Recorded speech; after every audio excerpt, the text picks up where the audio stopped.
Welcome to the Yoked Podcast. I'm your host, Travis Hall, alongside my wife and co-host, Ingrid. On this podcast, we talk about all things real estate, entrepreneurship, business, faith, family, you name it, we talk about it, and how we do it all as an equally yoked husband and wife team. We are glad you're here. Thanks for listening. Enjoy this week's episode. All right, what's up? And welcome to the Yoked Podcast. I'm your host, Travis. And on today's episode, we have a guest, a really good friend of mine, Jake Gosselin. And it's a fun story because Jake and I go pretty far back, and I've got to have a front row seat to his journey of entrepreneurship and success. And he runs a very large company now, in my opinion, called Churchfront, where you're helping church leaders and in the production world, worship, all things tech and worship. And you've started that company, like 5 years ago now, something like that. And you've grown. 8 years ago, I think. 8 years. 8 years. Wow. So yeah, but it is, you guys are crushing it. And so it's super cool to see how you've pivoted your business at, from where you started to where you're at now. And we'll dive into that. But you are an incredible entrepreneur, in my opinion, whether it's Bitcoin and all the things you do with that, and to, worship and pastoring people and building business. You name it, you've done it. You do real estate as well, a little bit on the side, Airbnb. So you're a collective, you're a good guest to have on the show because we talk about all those things. Well, thank you. Thanks for having me, because I like Travis Hall. I like business. I like entrepreneurship. I like all the things. So it'll be. I love it. You are a family man. You got an amazing wife and several kiddos. And yeah, so you love surfing. Ford F-150 trucks. All the things. You did your research, man. Well, and I just know you. There's a reason that we're friends. Yep. Exactly. That's literally all I post about is those things on my socials and my Instagram stories. Ingrid and I recently got into wake surfing. That's fun. And it has been fun. She did tear up her knee just the other day doing it. So, because she's got the old soccer knees, and I think it might have just re-injured one, just falling into the water. But It really is. It's fun. It's a fun hobby. Ocean surfing might be more fun, but we don't have sharks, so we don't have to worry about that. Yeah. And I'm not good at surfing. I just like going out in the ocean. It's just peaceful and amazing. It really is. Well, let's talk about Churchfront. Like, just kind of tell us, the audience and me, you told me you kind of get me up to speed of where you're at currently, because I know it's changed a lot. Starting out in Churchfront, you and I were joking that you started really in worship. You've always been a worship pastor. Ever since I've known you. We were neighbors, I should say that. We lived in the same neighborhood, like 3 blocks away. I vividly remember our first dinner that we had together. Yeah, and we got connected through Red Rocks Church, but you were in the worship side and in the video side. You're good at both, and so you kind of blended those. Fast forward, and here we are. So tell us a little bit about that story of getting Churchfront to where it is now. Well, that first time we hung out, I remember we talked about Rich Dad, Poor Dad. And I think that was like the first time I had read that book. That was back in like 2015 or 16. So I was in ministry. It was pretty clear that I wanted to go into full-time ministry through high school into college. That's really the track I was on. And then I went to seminary as well, Denver Seminary, also close to where we lived in Littleton. Around, I don't know, I guess I was 25, 26 years old, finishing up seminary. I think I had my entrepreneurial kind of, the bug I caught that bug, whatever you call it. Because I think I always like to be a learner. I like to think about the future, where things are headed. And being in full-time ministry, there's a couple things I think I realized, wow, the math here doesn't really make sense for a life where I have the freedom and flexibility I would like. So I think that's part of it. Everybody has that sort of financial independence mindset where they want to just have freedom and flexibility. I'm also a builder. So to me, I just hate feeling like I have a ceiling on anything. I think that's probably what bothered me more during the time in ministry is like, there's quickly I'm going to cap out with a ceiling of what I can contribute to this place and the income potential here. So that I think was also kind of something that just didn't fit my personality. And yeah, it started, dabbling into creative work. People started hiring me to do videos because it started as a hobby. And they're like, hey, Jake, I'll give you $200 to shoot a video for me. And I'm like, sure, great. And that kind of was my first experience bootstrapping a little freelance video company. I started shooting a lot of wedding videos. Basically, got that little freelance video company to like, I don't know, 120 grand a year worth of wedding video revenue, which is pretty high margin because not many expenses there.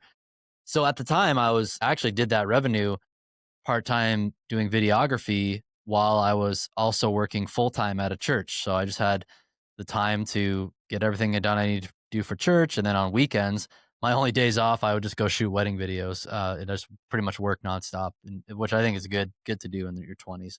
I kind of got to the point where I was like, man, if I just keep pouring into the video business, I really could just go full time with this. And I wasn't super excited about the church I was serving at. Kind of your typical church that felt pretty stagnant. There was no momentum. I felt like I'd done all I could do to help and was kind of stuck just due to some leadership issues. So that's why I kind of went down this entrepreneurial path because I was like, maybe I could just go build something on my own, do something on my own. I am a pretty independent minded person. I like just to make stuff happen if I don't like my circumstances. And that's when I started reading those books like Rich Dad, Poor Dad. I listened to Bigger Pockets podcast, and all that stuff inspired me to learn about business more so and real estate. It's kind of funny. I got into it because I want to be a real estate investor. And then when you go to be a real estate investor, it's really like, well, you got to be a business operator to be a real estate investor. That, going down podcast world is what I found out. And I listened to another podcast was key back in 2016 was Smart Passive Income podcast by Pat Flynn. And it's actually cool if you search his Ask Pat podcast. This was another podcast he did. You actually can see I was on a few episodes with him. It was after every few years, and it kind of documents like where I was in each step of those journey over the past 8 years. And it was kind of fun because he was kind of like my podcast coach or whatever. He was coaching me on my journey, and so he was a huge part of it too. And from him, I learned, wow, I could take my expertise in worship, in production ministry in a church, and create a business out of this, helping people get solutions, right? So that's where this is like 2016, 2017. My video business was going well. I was living off of that. And then I started my next business, Churchfront, which is my business today. That was my side hustle when I was doing like video business. To me, I always start with like side hustles. I don't think I'll do one for a long time from now or ever again. But it was like church ministry, side hustle, video business. And then video business was full time, side hustle, Churchfront. And now I'm like more involved in churches and have been, for the past 8 years that I've been doing this. So that's kind of how it started. That's how I got my kind of start to it. And the business model of Churchfront started as I was a content creator, tuber, created online courses. So the first phase of Churchfront was info products where people pay a few $100 for a course or a membership, a low price membership. That got me from zero to about $300,000 a year in revenue doing that. And then the next phase was like from 2019 to 2023 was our consulting phase where we had a more robust depth consulting offer for churches where we'd visit them. We'd just give them more advice, more coaching and such combined with the courses. And that got us from about 300 to about 1.5 million in revenue in that phase with a team of like myself and 2 or 3 other guys, depending on the time.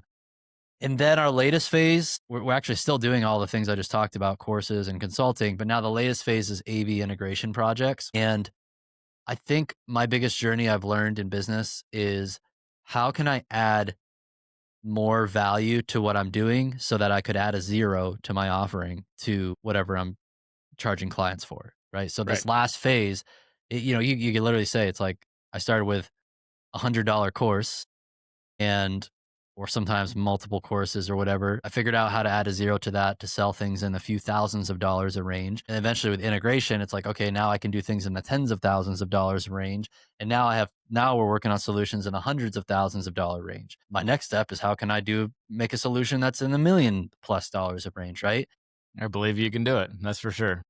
Well, yeah, it feels a lot clearer now because I do know there's projects out there our team can do that's at that scale. But that's brought us to our current state where now we do full audiovisual system design and installation services. And that's what's getting us to the $5 million a year mark. And then probably, hopefully far beyond. Everything's tracking for that. And our team, it's now 10 of us full-time on the team and a couple part-time contractors. So it's been a lot. It's almost every week I feel like I have an epiphany of like, wow, I can't believe I'm still learning so much. I feel like it's like my first week of running business. Like the learning never stops. So that's kind of been the journey and what we've been on.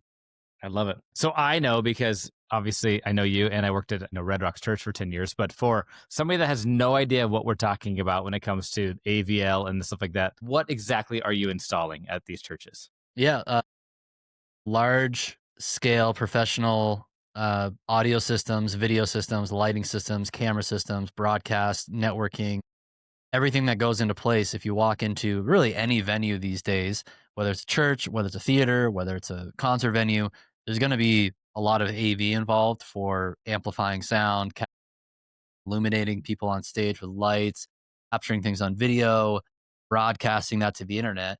And churches, in effect, have a lot to do in this area on a Sunday morning, given the technology we have now and people wanting to stream churches online, but also just to have an incredible experience in the room, to have it sound good, look good. So we provide all the services to make that happen. Awesome. Thanks for clarifying that. I remember, you telling the story. I remember back when COVID happened and you obviously Churchfront was a thing. It was more like in its incubator stage, but you had that video of like how to live stream for churches 101 type of thing. And like you would put it out months prior, maybe a year Yep. prior. Yep. And I remember you talking about how like in COVID, it was like, boom. So many churches were desperate in that time because I know in a church world, like it's easy to just it's hard to delegate funds to that stuff in the church world, even though it's so important and you want to make the experience, even just in the room, like better. But it's hard for a lot of churches to think proactively and it's easy to be reactive. And then COVID happened and it's like, what do we do? Like nobody can come. And I feel like it was in the church world is a pivotal moment for a lot of churches. And it was you telling your story. I'm like, I remember that vividly of like you telling us, like the guys in our group of like, this is crazy. This was happening. Yep. Yeah. And that was just prior to like everybody else, I didn't know no clue what was going to happen in 2020. And I think my channel was maybe in the tens of thousands of subscribers prior to that on YouTube. And yeah, I had a few videos out there. I was like, at one point I was like, I think I was actually making some company sent me a camera to test out. I didn't even think that much about live streaming. A lot of small mid-sized churches didn't before then. And then, yeah, when it hit, if you have the content out there and something happens and people need to search for it, that's what happened in COVID. And it was pretty insane. That was a pretty significant catalyst for the growth and the awareness of my channel. Even to this day, like every time I see someone who recognizes me from my channel, they're like, Jake, you have no clue how much you helped us out during COVID. It's like, this is like 5 years later. I still get that. Well, that's how evergreen that video is. It's crazy. That's awesome. I love that. So let's talk about business specifically, because I know that you've had a lot of growing pains in, beginning to now. And I just want to highlight some of those and talk through like some of those big things that you learned and that, if you could learn it quicker, looking back, like what are some of those things that you're like, man, if I would have just done X, it would have helped me eliminate, so much time in my growth trajectory. Yeah, one I think of early on, because I'm an introvert, I did want a business where I could just be behind a computer all day and make a course and not have to interact with people. But that is the worst thing to do in a business, in my opinion. It's like now I'm like, man, I wish I would have come up with a service offering sooner, because I think we would have grown a lot quicker. Again, everything I'm happy with the pace that we've grown and how it's worked out over time. But like, if I'm ever giving people advice, I'm like, hey, if you're trying to start a business, just come up with an offering where you can help people solve a problem or get to A to B. And don't worry about, is this going to be scalable or systematized or whatever? See if people will just pay for it and then go from there. Because you're also going to have to learn a lot and figure out, okay, what actually goes into this? How do I make it repeatable? So I wish I would have done more high priced, done for you type services earlier on. And then I think that would have helped us grow more.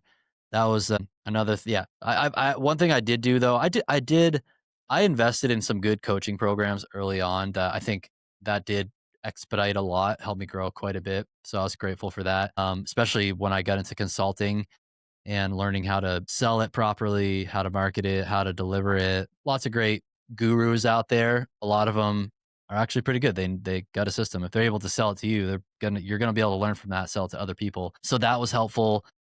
This last phase of business for us with integration, it's actually so much more specialized. I've not come across any gurus who could have shortened the learning curve for us. In the past like 24 months, we've dove into this new area, but part of me is like, man, it might be actually an opportunity here to help other up and coming business owners, because it is a very complex business to run, and we've learned a lot of things kind of the hard way. Again, things are going awesome, but Right. I'm like, man, this could have been, in hindsight, it's like you kind of like brute force your way learning a new business model, and then you look back and you're like, oh gosh, I could turn around and explain this to someone in like 2 days, or less. So it's kind of how I feel now. But I think those are the biggest lessons.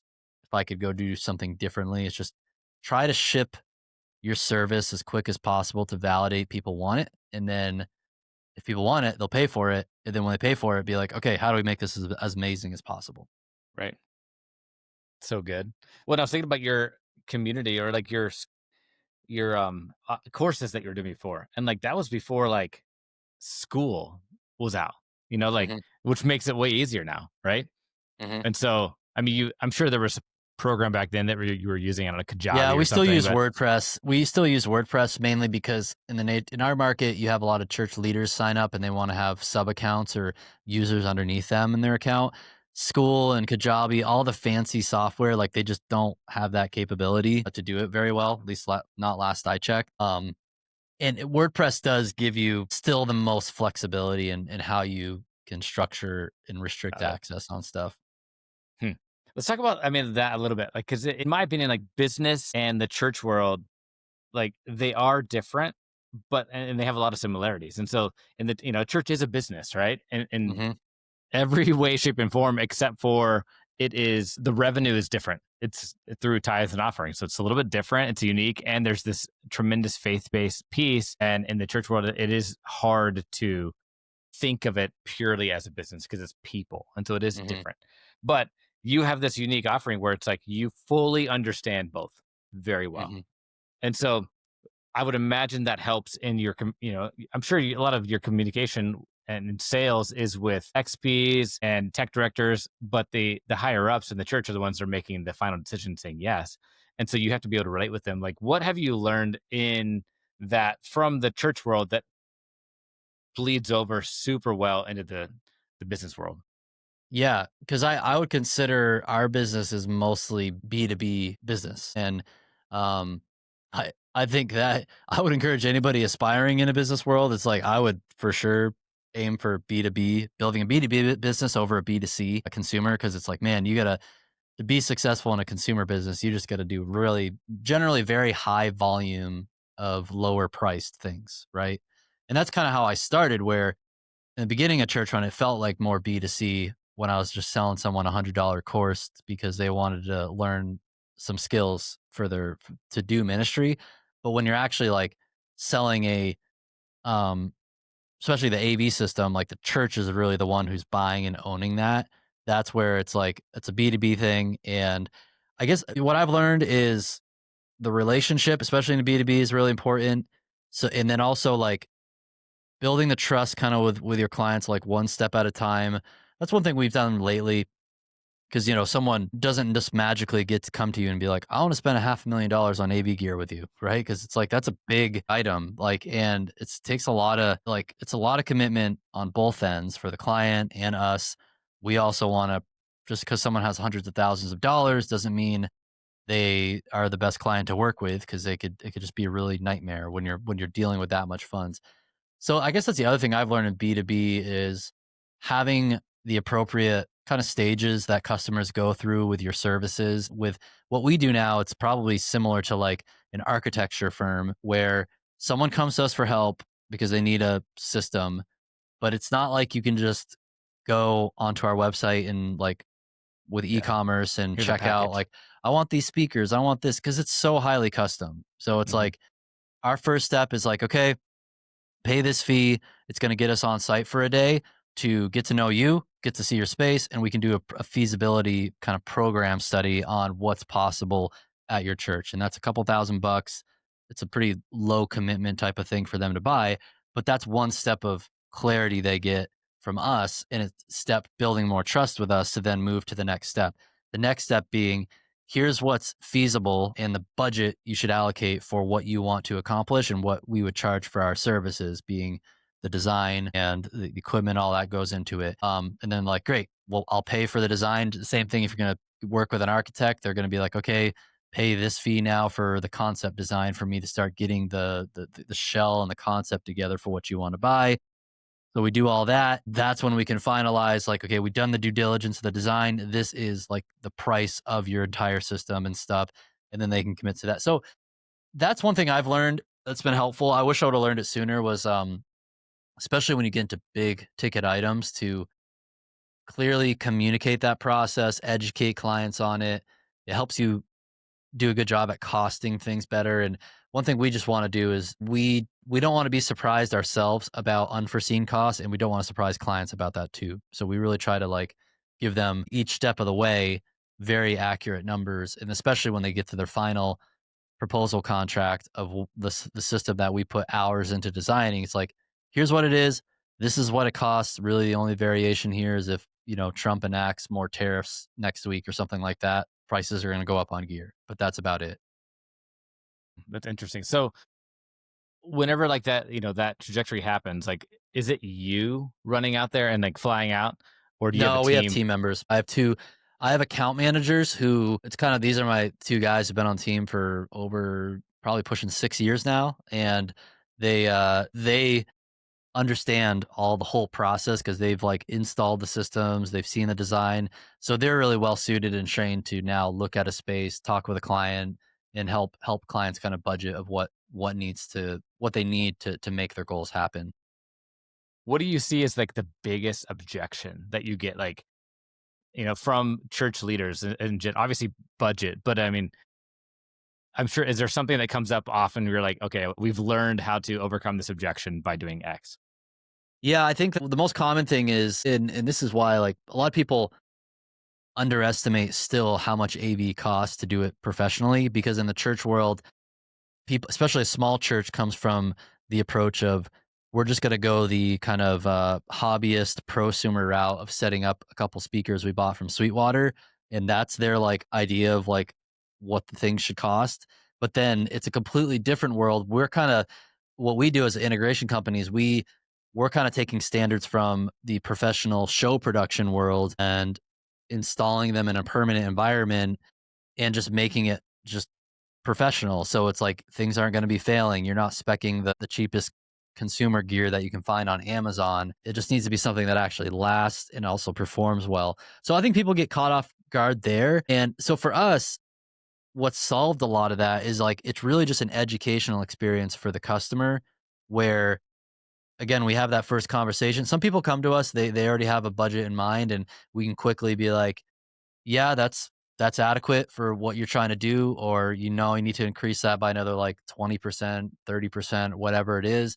Some people are like, I just have no clue, and I need to be educated on what it would take to take our space up to the standards that we see featured on your YouTube channel, because that's what happens. A lot of people see what we post and they're like, yeah, I want that too. So just education really overcomes a lot of objections. Or so we're not getting to a place where we present someone their final proposal on a system and they're like, nah, like I'm gonna think Right. about it. It's more like they knew this was coming. They know if there's anything that interrupts that sales process, it's like some random event happened at a church that they didn't foresee, like funds drying up for some reason, or one church had to delay a project because they're like, hey, we just got gifted a new campus somewhere. So now we have to rethink our capital allocation to make sure we can furnish this campus before we buy AV for this other campus. It's just weird stuff like that can come up too. Makes sense though. I mean, the education piece, it's huge. I was thinking about it, like, like windows. I'm in real estate. So like I've heard stories of like champion windows. They advertise all over. They're amazing, right? And then they come and walk through and they present their final offer, and it's like $100,000 for windows for a residential house. And it's like, Yep. what? Like I only spent 300 grand on my house. So it's not like that. It's Well, and we also don't like it's kind of nice. I actually been through one of those window salesman things before, and like the amount of pressure to do the close on site, it's like it just turns everybody off so much. And it's like there's a time in our business where we're just hustling. We're trying to I'm using some tactics to be like, yeah, like sign up now, discounts available now, whatever. Because sometimes you got to make people make a decision. But fortunately now we're just at a point as a business where like we have a very desirable product and service that we can deliver that I don't think many other businesses can do that in the same way. So the demand when your products and services are just incredible and also you know how to do content creation and marketing, the demand will be there and the right people will sign up because the people you pressure to sign up for anything, they're not going to be great clients. well, and I mean, it's rapport, and like you didn't start at the closing table. Like you help them, like you were talking about value, like you custom curated this whole thing from the beginning to end, and they know who you are, and that's what you And do. some of these folks who close on a large system install today, the first time they encountered me was 6 years ago on a YouTube video where that's the other piece of business where I'm like, man, if you're not making great content for your business, even though it's 2025, people thinks it's oversaturated. I'm just like, man, you're losing out because it's I think the strongest competitive edge my company has is um, we create relevant content to help our audience so that when they have that big project come up, who's top of mind? Churchfront. And that's who they're going to reach out to when they need those products and services. And if not, that's fine. I don't like to me, I just believe that the more value in free content we put out there, it's just going to pay so many dividends. And a lot of the growth, I did a lot of Facebook ads early on in the business to get things going. But the past 2 years, I have not spent nearly any money on ads, maybe just to promote like a conference event that we do. Like next to $0 on ads in the past 2 years, It's even amazing. though we've more than like tripled in revenue in that same time period. That's incredible. And I mean, you are, in my opinion, you in my sphere, you're one of the best people I know when it comes to content creation, YouTube videos, and like you told me early on, you're like, dude, you just got to do it. You just got to put stuff out there. I remember we were talking about some basic stuff. You're like, dude, just use an iPhone camera. It's fine. And you were like, the hand on the head. And you're like, it's not that difficult. It's so easy to overthink it. You just got to do it. And it's so real. It's Mhm. like it's so easy to get in your head and be like, people don't want to know, and they may not, but who cares? It's out there because maybe at some point they do want to know, Yep. Yep. and it's just there. I don't care what industry, like say you're in real estate, like I still think I really want to buy a place in San Clemente, California someday. Either there or Santa Barbara, not really sure which one. But in San Clemente, whenever I search it, there's always been just one YouTuber named Ryan Schramm, I think, and he makes videos. He only has 1,000 subscribers on his channel. But who am I going to reach out to when I'm ready to buy a place? It's going to be Ryan because I'm like, this dude has added so much value. He's the only real estate agent in this area who apparently cares to help out of staters like me get to know it. So it's like, I'm gonna I'm gonna give him a call when he's ready. Maybe because I'm a YouTuber, I just want to help out other YouTubers as well. But that's a 1,000 person channel, subscriber channel that he could make. Average home values like $2 million for a modest home there. So like, what's that commission just for one deal? Seriously, you were talking about the actual AV equipment. I thought of you here recently because, so we're new to Coeur d'Alene, so we've been church shopping, which Hmm. I don't like doing. I hate that word shopping, but we're trying to find our new home, right? And obviously, we worked at Red Rocks for 10 years. We've been there for a long time, and so it's really difficult for me to like not have that critical thinking and critical Hmm. eye. And I think it's a benefit as well, knowing all the things we know about churches and whatnot. But we were at one church, and I'm not going to say anything names of churches, but we were there, a multi-site church. They were live streaming. I guess they live stream half the services or something like that. And oh my, it was such a bad live stream. Mm, And it was like super zoomed in on his face, like mm. really close. And I immediately thought of you. I'm like, oh my gosh, if we come here, That was a live simulcast going into a campus or the online stream. That was the live simulcast. Wow. And so it was like super tight. And so like, it was the cameraman was just like this all the time. And I had to close my eyes and just listen. But it's funny because I've been like, man, wherever church we come to, like, I'll be like, hey, if you guys need any help, I know this guy named Jake that you can hire and he's great. So Yeah. it's just funny. It's like, I appreciate the referrals. Dude, there's so absolutely. many. Like Kaylee was at the park here in Melbourne yesterday, and she gets talking to another mom there, and then she's like, "Yeah, what's your husband do?" And she's like, "Oh, yeah, he's in AV." And she's like, "Man, our church just spent a bunch of money on a new AV system, and it still sounds like garbage. Like we still need help." And that's actually kind of our mission is we exist to equip church leaders and spaces with innovative solutions for thriving ministry. So we talk about this every day. Like we can put in hundreds of thousands of dollars of equipment into a place, but if the church doesn't have the team to operate it well, like it's kind of like you're scratching the surface of what's possible with this system. So that's why we still do the media, the info products and the consulting paired with the install. That's also very unique to like there's not many other integrators out there that do that. A lot more integration companies come from the I'm a more of a tradesman who just, I'll give you a bid to do a job and that's it. I'm out of here. Whereas what's unique with our business model is we're combining my team who has lots of ministry experience and really good at operating systems with now installing those systems. And I think that's kind of the very unique positioning we have in the market. Yeah, absolutely. I mean, it matters, like, to build the system and then actually implement and use it. Like, it really does affect the experience in the room and out and online. And it truly does. Like, we've been to so many churches where it they just don't have the support necessarily, or like the training of, they might have a decent system, but they just don't realize it or know how to use it. And Yep. it matters. I Yeah. mean, like, Because that was the other thing when you're at Red Rocks, you had good systems. Arguably back in the day, Red Rocks even had some like more budget value systems, but they had such great team members and so much skill. That's why they just kind of like it stood above a lot of other places. So it's pretty cool. Like it's both and we want to encourage churches to pursue the right systems and the right team.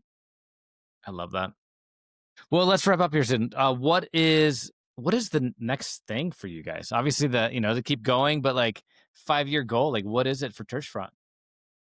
I would like to. So right now we are at the end of a 2-year phase where I feel like we learned the majority of things we needed to learn to perfect our latest offerings to now scale the business to hopefully 8 figures and beyond with our revenue. Cause I think that this market it's a large one. There's like easily multiple hundreds of millions of dollars of revenue that churches are putting into AV systems every single year. And I'm like, I think we could build a really cool company here. So at the same time, I don't want to necessarily double in size every single year because that's difficult. So I think going forward, I'm like, I really want to we're refining, systematizing the business so that now we can keep scaling with the right team members. When we bring people on, we have a clear, like, here's the role, here's what needs to get done. Just so much of that was like unclear to us over the past 24 months. So that now as I can kind of start playing a little bit more offense with our marketing and sales because I'm like, okay, we know how to fulfill this sustainably. So let me ramp up the opportunity to work with more churches. And then I think that's going to allow us to keep scaling out our team. And but yeah, the integration business is like, dude, I think we could add another, you know, 2 more zeros to our revenue as a company, just doing what we're doing. And doing it better, maybe taking on some larger projects would help. But so much of it comes down to we have to have the right team members to be able to run it all. Because I very quickly learned I can't keep track of everything myself. We have good software that does and helps a lot, but all the interactions that have to happen with clients on a daily basis and Right. vendors and crew and logistics. My number one job now has become pouring into my leaders to lead other people and resourcing them, making their jobs easier, making systems clearer and better. I really feel like that's the key to what I got to focus on for the next 5 years and beyond. awesome. That's awesome. That's the main thing now. I mean, truly cool. All right, where can people find you online? If they want to get plugged into Churchfront, they want to follow Jake. What do they do? Yeah, if your church needs assistance with any of the things we talked about, churchfront.com. Pretty easy to find. You can just hit the little form, reach out to us there. And then for myself, I'm just Jake Gosselin on social media. Instagram and X are the two main platforms that I post on regularly. Are you still doing your YouTube channel a lot? I have the personal YouTube channel, but I haven't really done much of that. No, I kind of like, that's the other thing too. The business has been so demanding the past couple years, but in a way that I love it. Cause I started that YouTube channel when I felt like my main business was, I want to say not stagnating, but like, I was like, man, I need something new to build and work on. And ever since I kind of found that and we kind of stumbled into that, I'm like, oh yeah, this is getting 100% of my attention. Got it. All right, and a couple of more questions. I was just thinking about it. You mentioned it. I'm just curious. So you mentioned your podcast. You're a big fan of learning, growing. This year, has there been a book or podcast that you read or listened to? And I'm asking this for myself, like that you're like, oh my gosh, this changed the way I think. This helped me a lot. Oh man, I feel like I would have an answer to that. I'm actually reading more things. Like recently I was reading like the biography of the Wright brothers. I think it got to a point where I got a little bit tapped out on business books because I'm like, I feel like I hear the same thing over and over again. And I'm just doing it because the most important part is just like you learn as much as you can, yes, but then just start executing on it. Actually, I'll say the resource that's intrigued me most lately is a guy named Ryan Dice on YouTube because he talks a lot about taking a company to like $10 million and above. That's where I feel like I'm at right now, is getting there. And he's probably a dude. I'm sure he has some coaching program I'll probably check out. So that's been really helpful. His channel. Ryan Dice. Yeah, Ryan Dice. And then I think the past couple years, a lot of our success is like, I kind of just listen to the Alex Hormozy stuff and I'm like, yep, that works. so good. I'm going to keep doing it. And it's like, that's been working well. I'm sure I'm forgetting other good, helpful things I've come across. Do you listen to or follow Dan Sullivan, any of his stuff? No, I haven't. Like 10X is easier than 2X. Mm, That's a good one. that's why I always like to add zeros to my offerings. Like, how do you 10X this thing? Right. Yep. That's a good one. Cool. Well, I'm just curious. Yeah, I appreciate your insight and your tips. So this will be a good episode. I'm going to go back and listen to it myself. Our final question we always ask everybody. Obviously, this is the Yoked Podcast. What right now would you say that you are currently yoked to in either your business or your personal life? And I guess unpack the yoked thing one more time so I answer this properly. Yeah, so it came from for Ingrid and I, it comes from the biblical sense of like being yoked. We need to be equally yoked, but in the business sense, it's like without this thing, whether it's a person, software, something right now, like this is my key thing that I'm currently. Oh yeah, well I would say like I mean I think obviously in family life this is my wife Kaylee and just we are so outside of Churchfront, my other focus that I really the only thing I have time for is Kaylee and kids, and she is full-time stay-at-home and homeschooling kids, which is like extremely demanding. I don't know how she makes it through the day, honestly, to do it. But like, it's also, we see a lot of the benefits of that too. And it's been fun. So it's like, how do I support her well and be aligned with her in that? And like doing my part to be like, okay, I'm the one who leads family devotions every morning before I go to work. And giving her a break when I come home. How do I come home to be able to then take the kids and give her a little bit of break? In that's been great. I feel like we've been married for 12 years. Yeah, 12 years and kids for 7 years. So I still feel like we're kind of right in the thick of it. Mm-hmm. But it's fun. It's so exhausting, but it's great. I try to pause and enjoy this season because I do think 20 years from now, I'll be like, I'll miss it probably quite a bit, at least until we have grandkids someday. And then with business, it's the team. So it's kind of fun. I guess my yoked thing is like, yeah, you got to be yoked with other people, whether it's your family, it's got to be your wife. And then if it's your business, So real. you got to have a team. And because that's the only way you can really make anything grow beyond yourself and try to 10x something is going to take people. Entrepreneurship is not a solo sport. No, it's cool to have like things like AI and all the technology and the software, but that should be a way to give you a bit more leverage as individuals to like just keep accomplishing like more yourself. But you still, man, the biggest leverage I think is still when you have other people. So true. I totally agree. And it can be tricky, like the partnerships and employees and all the things, they bring their own headaches, but you can definitely go further and faster with others on your side. I agree. Cool. Well, Jake, thank you so much. It's been a fun conversation. You definitely dropped some good nuggets that you just have a good insight and into a unique perspective, I think, on business and especially in the church world. So I hope somebody gets a lot out of it. I hope they come follow you. As always, thank you for listening, and please like and subscribe and go follow Jake. Send him an X, a tweet, whatever they call it. What do they call it these days? A post. A post. Got it. Tweet's better. I'm sorry. It's just better. It's just so unique. Anyway, thanks again. And yeah, we'll see you next week. Thank you, Travis. Thank you so much for listening to this week's episode of the Yoked Podcast. We hope you enjoyed it. And as always, be sure to like, subscribe, and follow along as we drop a new episode each week.